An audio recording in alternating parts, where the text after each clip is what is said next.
My name is Andrew Perlott. Welcome to Socratic State of Mind. Let arrows fly, an alternative to dancing to the world's incentives. I draw my bow and let the arrow fly. Does it strike the target? Does it split my last arrow down the middle, quivering amid concentric circles? Does the audience gasp and break into applause? Not the right questions. They will, in fact, drive us to madness and ruin. There's often an audience in the stands, but it would be better if the stadium were deserted or if the crowd roared in inscrutable silence. Better if bullseyes earned no prizes. Better if targets existed for calibrating future efforts rather than dispensing dopamine and deciding who wins shiny things. Perhaps this is naive and unfair. These rewards I'm dismissing form the sweet candy trail mankind followed from disease, famine, and poverty into a land where these outcomes are usually optional. Undoubtedly, extrinsic incentives will lead our species to further successes of a kind, but on a personal level, society's candy trail is sometimes a cancer, a deformer of noble instincts and personal standards. Reflexively following it may turn us into exactly what we don't want to be.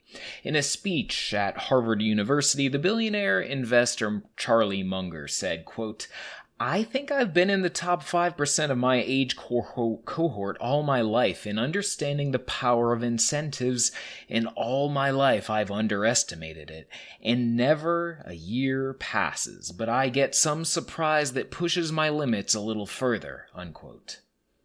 An honest person, unless they're a sage or a saint, will look at themselves and see they're underestimating how much they're molded by incentives.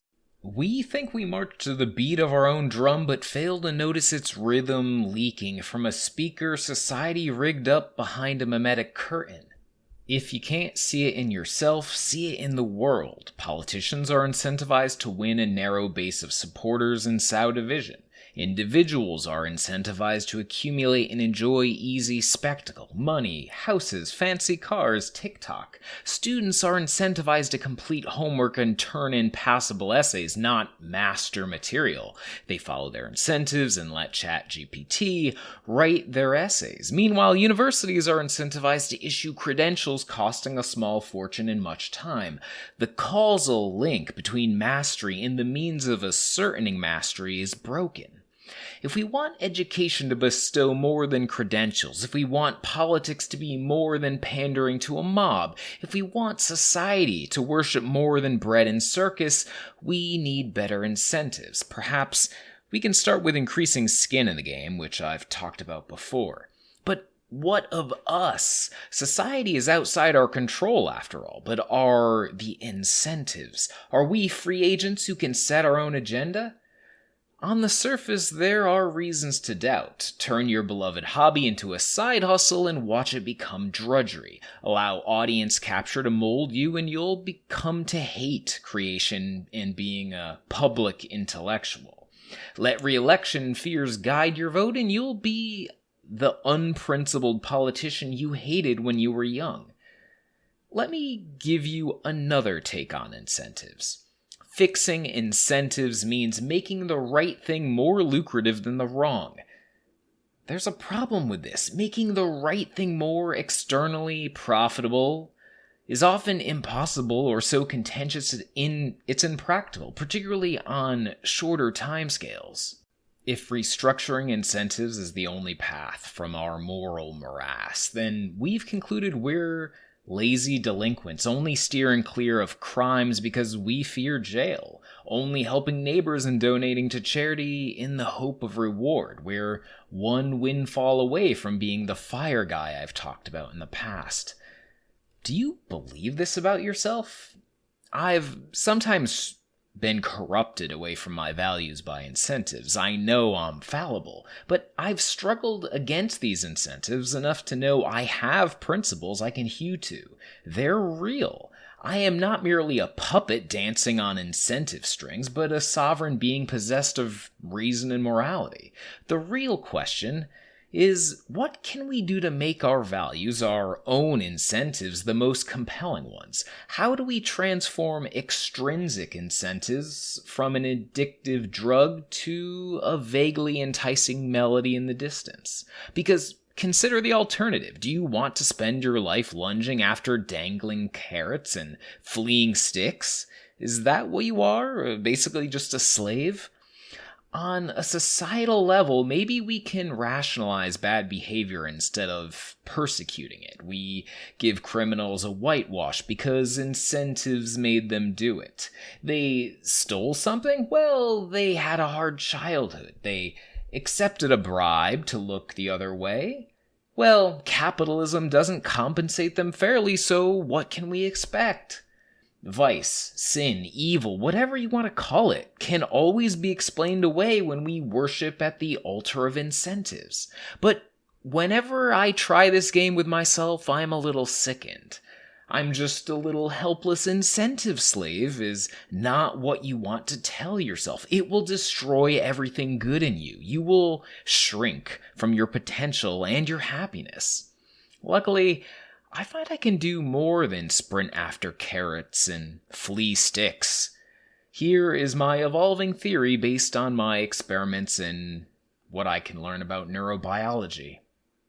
The first step in muffling extrinsic rewards is dragging more of what we do for utility into the sphere of actions taken for our own purposes. Stealing from negotium and giving to otium, which I've talked about before, like an incentive Robin Hood that no Nottingham employer or crack-dealing tech sheriff can head off. I've detailed my approach to this. You might also find death a helpful ally in maintaining perspective when the carrots look extra tasty, and see my links in the original article here.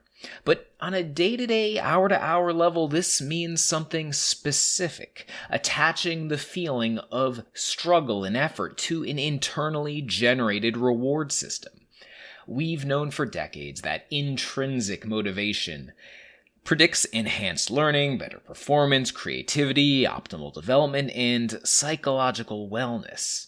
So how do we ignite this sort of motivation? Only recently have we learned that intrinsically motivated exploration and mastery are ancient tendencies underwritten by dopaminergic systems and reward circuits in large-scale neural networks underpinning salience detection, attentional control, and self-referential cognition.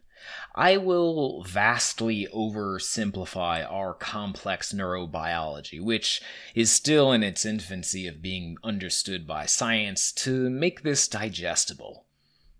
You need to stop prepping with cookies and rewarding yourself with cake. If you do a hard thing in line with your values, perhaps instead of an easy thing that seems more entertaining or lucrative, do not promise yourself a treat. Not a vacation, not a literal cookie, not a quick Instagram scroll or a shopping binge. Give yourself no reward other than the action, not even the outcome of the action, which is outside of our control anyway. As you're doing it, praise yourself and tell yourself that the effort itself is good and valuable. Similarly, don't psych yourself up for the hard thing by blasting the Rocky theme or whatever stirring music gets your pulse pounding. Don't check your email just to clear the deck. Don't do a preparatory scan of YouTube or Instagram. Don't publicly announce the great thing you're about to do. Mild stimulants like coffee or tea might be okay, but honestly, I'm kind of uncertain about that. Why are we doing this? Let's not embrace the modern fallacy of everything is dopamine, but instead simply say we're avoiding spiking reward circuits before and after work. We want to drag into the intrinsically motivating otium camp.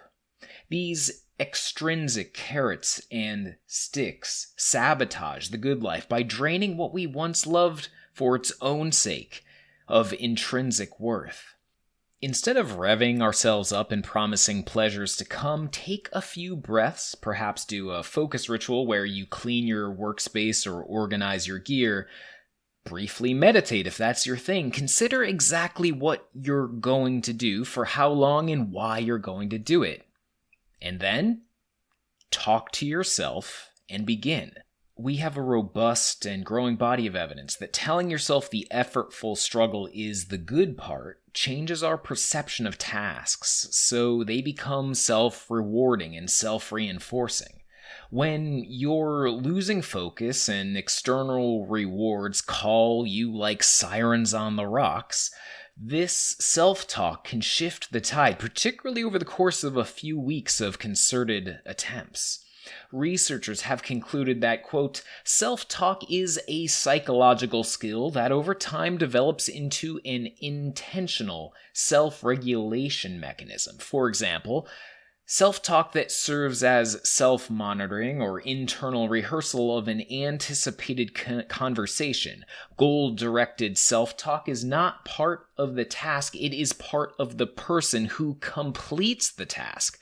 Goal-directed self-talk is a controlled process that is aimed at self-regulation, unquote. Endurance athletes using positive self-talk reduce their perceived effort and increase their performance. Competitive rifle shooters using positive self-talk increase motivation and perception of fun, interest, and competence. This comes down to telling yourself this effort is great when things are challenging and you want to bail. We're linking reward to process instead of outcome. Tell yourself you're doing this by choice because it's the most valuable thing in the world. When tempted to bail, write the temptation down on a pre-positioned piece of paper so we see how we're about to undermine our ideals. Make the willful degradation of your standards unignorable. If the desire is persistent, journal on it like a philosopher, which I've talked about before. This technique, along with the others I've described here, helps me live the life I find most worthwhile and happy, one aligned with virtue and my ideals. Look, we're all archers to some extent. We have to draw the bow and let fly. But it's one thing to practice diligently, get into the right headspace, and aim well. It's another to think where the arrow lands matters, or that the roar of the mob is worth a damn. This, I think, is what freedom is. Not the absence of loud incentives, which isn't going to happen, but being unerringly tuned in to the subtle rhythm we've created ourselves so the roar can be tuned out. So draw, release, and smile. Because if you dial this in, where the arrow lands and who applauds doesn't really matter. Thanks for listening. See you next time.